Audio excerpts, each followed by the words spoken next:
नमस्कार दोस्तों, मैं हूं प्रताप जर्मन। आप सभी का मेरे यूट्यूब चैनल में स्वागत करता हूं। दोस्तों आज मैं आपके सामने लेके आया हूं बहुत ही बेहतरीन वीडियो है।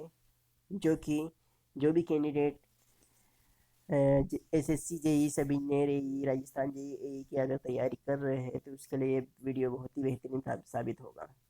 तो दोस्तों इससे पहले भी मैं एक वीडियो बना चुका हूँ पार्ट 1, जिसमें मैंने प्रॉपर्टी और फ्लूइड कंप्लीट करवा चुका हूँ। उसके बाद में मैंने ये मेरा नेक्स्ट पार्ट 2 वीडियो आया है। दोस्तों अपना जो सिविल इंजीनियरिंग का जो सिलेबस है वो बहुत ज़्यादा है, ताकि क्या इसमें टाइम भी हमको लगेगा। अगर हम एक दिन में अगर एक टॉपिक भी एक सब्जेक्ट का कंप्लीट करते हैं एक टॉपिक, तो करीब 10 12 15 टॉपिक हो सकते हैं। उस टॉपिक को करने में हमको 15 दिन एक सब्जेक्ट को करने में कंप्लीट करने में पूरा लगेगा। तो थोड़ा टाइम लगेगा, पर मैं कोशिश करूँगा कि आप लोगों को बहुत जल्दी करवाने की, ताकि सिलेबस जल्दी कंप्लीट हो सके। ठीक है दोस्तों, तो आगे चलते हैं हम कि हमारा टॉपिक आज का क्या है। ठीक है दोस्तों, तो आज का टॉपिक है हमारा दोस्तों आज का टॉपिक है हमारा हाइड्रोस्टेटिक प्रेशर। तो दोस्तों ये वीडियो स्टार्ट करने से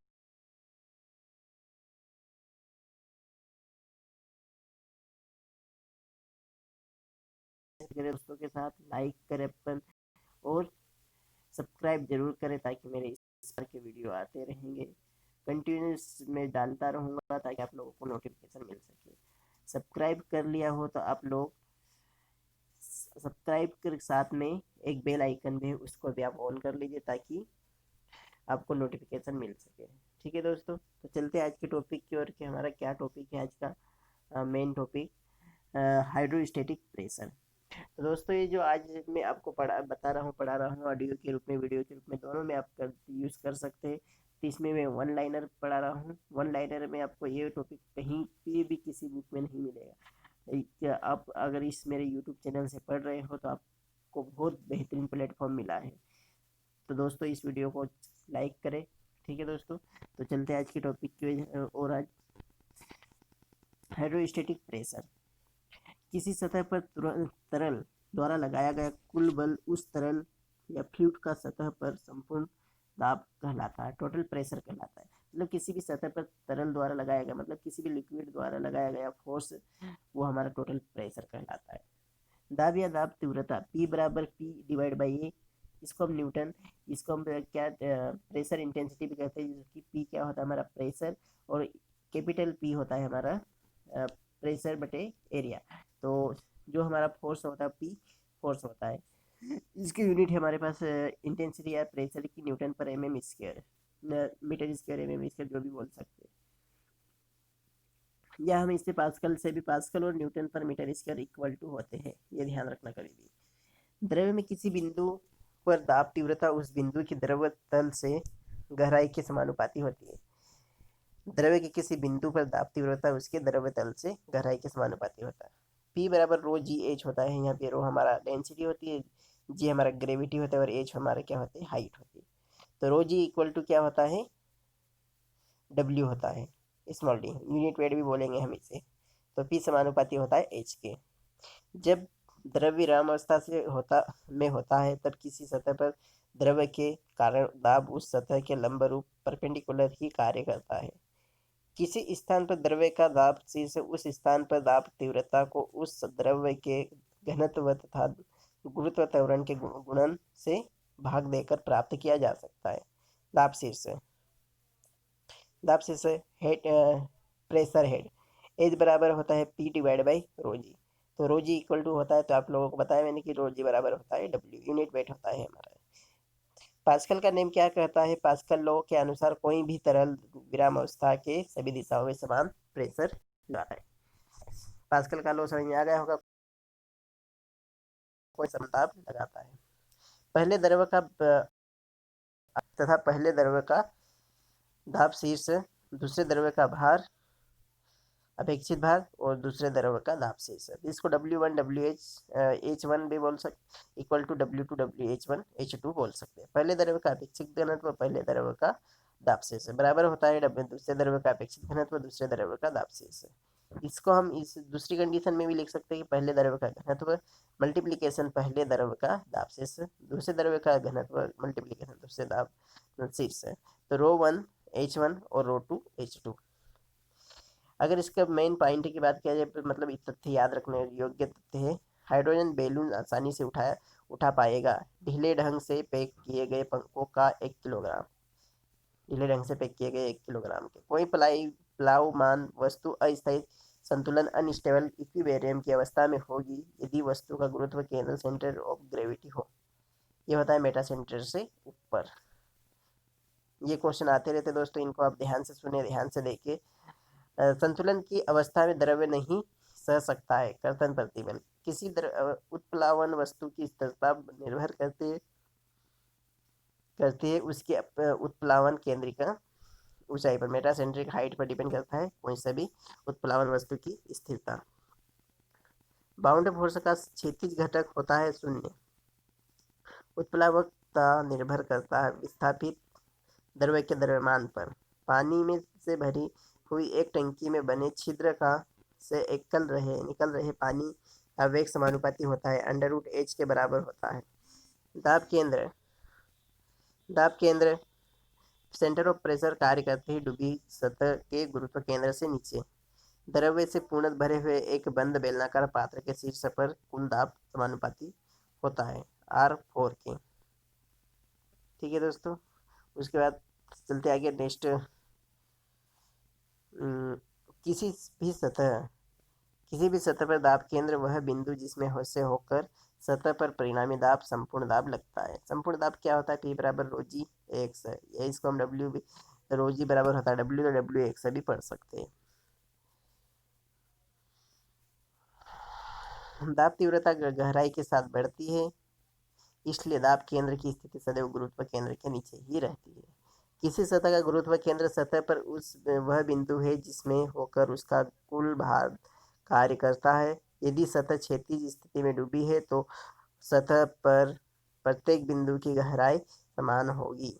जिस ओर पानी का तल ऊंचा होता है उसे प्रतिप्रवाह, मतलब जिस तरफ से पानी बहता है और जिस नीचे की साइड बहता है उसे डाउन स्ट्रीम, और जो ऊपर से आता है उसे हम अप स्ट्रीम बोलते हैं। प्रतिप्रवाह और अनुप्रवाह। किसी सतह पर दाब द्रव्य के लेखाचित्रित प्रदर्शन को दाब आरेख कहते हैं।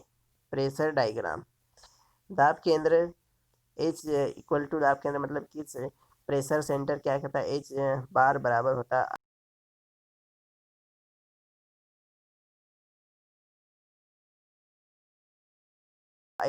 दाब कहता है IgG x प्लस x बार, उधर मतलब हॉरिजॉन्टल के लिए।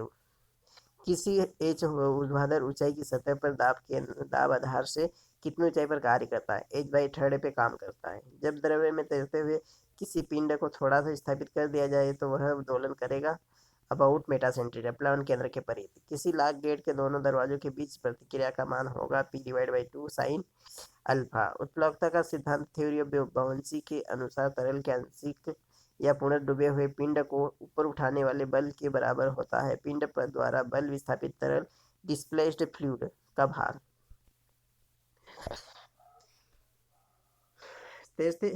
तैरने वाले पिंड के लिए आवश्यक 2 बल होते हैं, बाउंस फोर्स और ग्रेविटी फोर्स।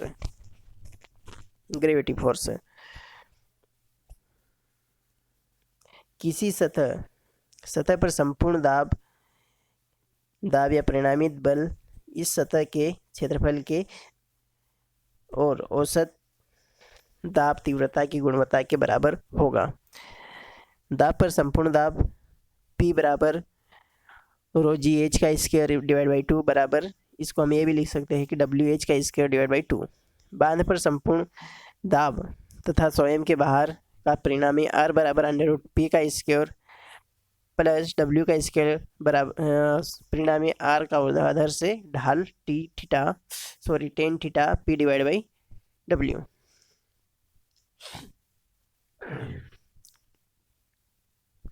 समान गहराई वाली वर्ताकार प्लेट और चौकोर प्लेट के जड़त्व गुण का अनुपात 3π/16 के बराबर होता है। दोस्तों वीडियो ज़्यादा टाइम नहीं लगेगा, वैसे टॉपिक कंप्लीट ही होने वाला है। पर आप अगर तक आपने वीडियो को लाइक नहीं किया है, शेयर नहीं किया, तो आप शेयर ज़रूर कर दें, सब्सक्राइब भी ज़रूर कर दें दोस्तों, और बेल आइकन को भी क्लिक कर दें ताकि वीडियो नहीं आते हैं तो आपको नोटिफिकेशन मिल सके। दोस्तों, थोड़ा सा आप लोगों का सपोर्ट चाहिए, बस थोड़ी सी हेल्प कर दीजिए। आप लोगों से कुछ नहीं मांग रहा मैं, बस मुझे आपकी हेल्प चाहिए, और आपकी हेल्प की वजह से ही मैं आगे बढ़ पाऊँगा, अन्यथा मैं कुछ नहीं कर पाऊँगा। और जो मेरा एनर्जी लेवल वो भी मेरा डाउन होता जाएगा अगर आपने मुझे सपोर्ट नहीं किया। बस सपोर्ट में आप लोगों को ये करना है कि मेरे वीडियो को आपको शेयर करना है ज़्यादा से ज़्यादा, सभी मेंबर्स तक पहुंचाना है ताकि वो जिनको भी आवश्यकता वो ऑडियो वीडियो के रूप में देख सके, सुन सके, और AE JE SSC सभी एग्ज़ामों को दे सके पढ़कर। ठीक है दोस्तों, यदि किसी वस्तु को किसी द्रव्य की सतह पर रखा जाए तो वह उस द्रव्य के तेजती यदि गुरुत्वाकर्षण बल द्रव्य की उत्प्रेक्षा से कम हो। इंक्लाइन प्लेन पर दाब केंद्र सेंटर ऑफ प्रेशर होता है, केंद्र से नीचे। प्रत्येक तरल कि उसमें डूबे हुए या तैरते हुए एक पिंड की ऊपर उछालने की प्रवृत्ति टेंडेंसी को कहते हैं बाउंसी फोर्स। उत्प्लवकता स्थापित द्रव्य के भार पर निर्भर करता है। अपलव केंद्रीय ऊंचाई दूरी होती है, जड़त्व केंद्र और अपलव। दोस्तों ये पॉइंट याद रखें, ये पॉइंट बहुत ही इम्पोर्टेंट है, क्योंकि यही क्वेश्चन ऐसी ही प्रकार के एग्जाम में पूछे जाते हैं। बस इतना है कि ये वन लाइनर है और वहाँ आपको ऑब्जेक्टिव मिलेंगे, नहीं तो क्वेश्चन बाकी सब सेम मिलेंगे। बस आप ध्यान से पढ़े। इस केंद्र पर पिंड को तरल में दोलन करता हुआ माना जाता है, मेटा सेंटर।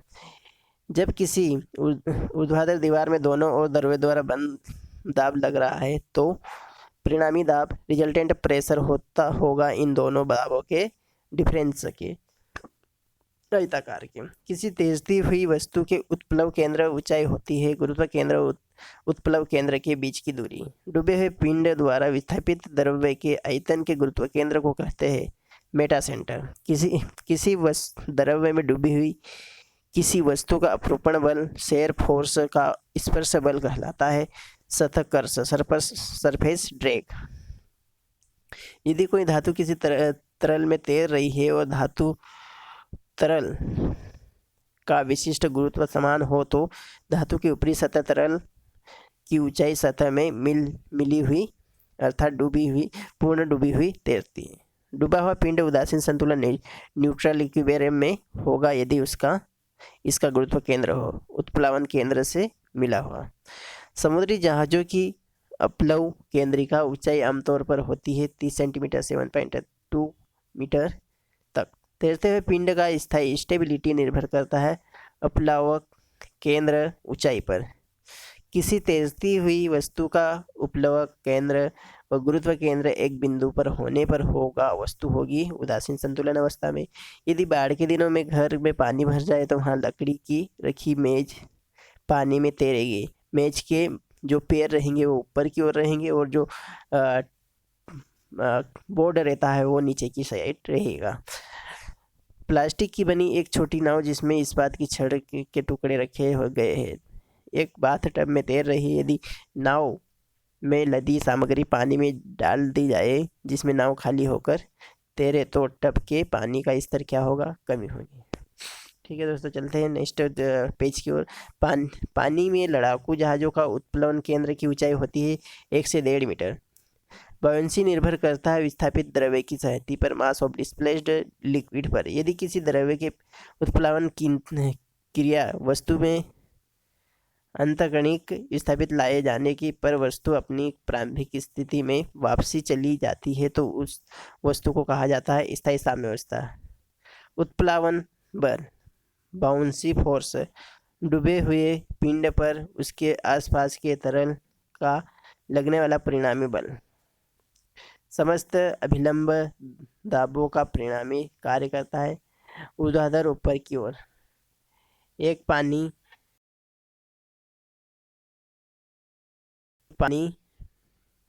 की बाल्टी कमीनादार तुला से लटक रही है किसी दूसरे अवलंब में से। यदि एक वस्तु का टुकड़ा बाल्टी के पानी में बाल्टी को बिना स्पर्श किए हुए लटक रहा हो तो इस स्थिति में कमानीदार तुला स्प्रिंग बैलेंस का पाठ्यांक वही रहेगा। दबाव केंद्र सेंटर ऑफ प्रेशर होता है प्राइमरी बल के क्रिया रेखा पर स्थित एक बिंदु। एक ऊर्ध्वाधर त्रिभुजाकार क्षेत्र का एक पार्श्व किसी मुक्त तल में रखा जाए इस प्रकार रखा जाए गया है कि इसका शीर्ष नीचे की ओर रहे। इसके शीर्ष लंब की ऊंचाई h है। दबाव केंद्र मुक्त तल से होगा h डिवाइड बाई 2 गहराई पर। एक त्वरण कारक बल के बराबर परिणामी का कोई काल्पनिक जड़त्व बल इमेजिनरी इनर्शिया फोर्स किसी गतिमान तरल द्रव्यमान मूविंग फ्लूइड मास के विपरीत दिशा में लगाया जाए तो इस गतिमान तरल द्रव्यमान को स्थायी संतुलन अवस्था में लाया जा सकता है। यह सिद्धांत किसने दिया था? डी एलेम्बर्ट का सिद्धांत है।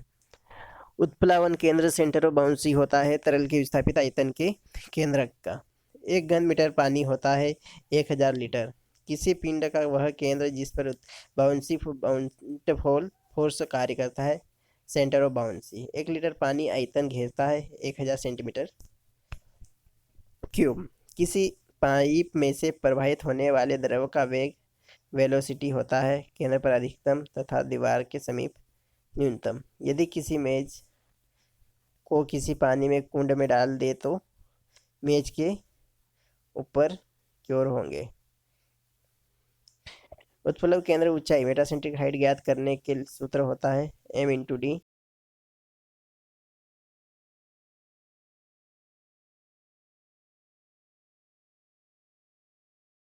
तरल होता है सियान विस्कस एवं गतिमान डायनेमिक्स। एक पिंड किसी तरल पर स्थित अवस्था में तैर रहा है तो पिंड संतुलन में होगा ऊर्ध्वाधर समतल वर्टिकल प्लेन में। दोस्तों कुछ अभी क्वेश्चन ऐसे आ रहे हैं जो कि एग्जाम में आए हुए हैं और मेन जो क्वेश्चन आए हुए हैं उन्हीं क्वेश्चनों पे ज़्यादा ध्यान भी दिया जाता है क्योंकि जो भी एग्जामिनर है पहले क्वेश्चन वही देखेगा जो अच्छे क्वेश्चन होंगे। जो उम्मीदवार को या फिर जो भी कैंडिडेट है उसको कंफ्यूज कर दे। पर ऐसे क्वेश्चन आते हैं तो इन प्रीवियस क्वेश्चन को ध्यान से पढ़ना चाहिए आप लोगों को और सबसे पहले यही सोल्व करना चाहिए कि प्रीवियस पेपर कैसा आता है उसको देखा जाए तो पेपर बहुत अच्छा हो सकता है। तो उत्प्लावन बल का परिणामी ज्ञात किया जा सकता है आर्किमिडीज के नियम द्वारा। ये एसएससी जेईई 2010 में पूछा गया है। जल में डूबी किसी वस्तु पर लगने वाला उत्प्लावक बल बराबर होता है हटाए गए बल के भार के। एक गुरुत्वीय बल के अपवर्तन के खिलाफ सुरक्षा गुणांक की निचली सीमा 1.50 होती है। जब एक पिंड पूर्णतया आंशिक रूप से एक द्रव्य में निमज्जित होता है तब उस पिंड द्वारा विस्थापित द्रव्य के भार के बराबर बल द्वारा उत्थापित होता है। यह कथन कहलाता आर्किमिडीज का नियम। यह यूकेपीएससी जेईई में 2015 में पूछा गया। एक द्रव्य में डूबी हुई तथा क्षैतिज से थीटा कोण पर अनंत एक समतल सतह पर संपूर्ण दाब होगा पीए। यदि सतह का क्षेत्रफल ए है और एच तरल मुक्त सतह के नीचे सतह क्षेत्र के केंद्र की गहराई है तब एक सतह पर जल स्थैतिक दबाव किसके बराबर होगा? Omega H. ये एमपी सब इंजीनियर में पूछा गया है। मॉर्निंग शिफ्ट का पेपर में पूछा गया क्वेश्चन है। ठीक है। किसी पृष्ठ पर कुल दाब पृष्ठ के क्षेत्रफल और पृष्ठ के केंद्र पर दाब की तीव्रता गुणनफल के बराबर होता है। यह नियम लागू होता है समतल या वक्र सभी पृष्ठों पर। दोस्तों स्मरणीय तथ्य में अगर एक कोई बात चीज़ें मतलब इनको स्मरण करना चाहिए। ये और भी इनसे भी अच्छे है कि ये आ सकते हैं इसे मतलब उनके हिंट से लगता है। द्रव्य में निमज्जित वस्तु का दाब केंद्र अवस्थित होता है वस्तु के द्रव्य केंद्र के काफी नीचे। एक ऊर्ध्वाधर दीवार के एक और विशिष्ट भार W का एक तरल दाब लग रहा है। यदि तरल के सतह की ऊंचाई h है तो दीवार पर कुल दाब तरल के स्वतंत्र तल से निम्न दूरी पर कार्य करता है 2h डिवाइड बाई 3। ऊर्ध्वाधर डूबी हुई सतह के दाब केंद्र में गुरुत्व केंद्र के बीच की दूरी क्या हुई? LG divide by moment of inertia बोलेंगे इसको बटे AX। किसी वस्तु की किसी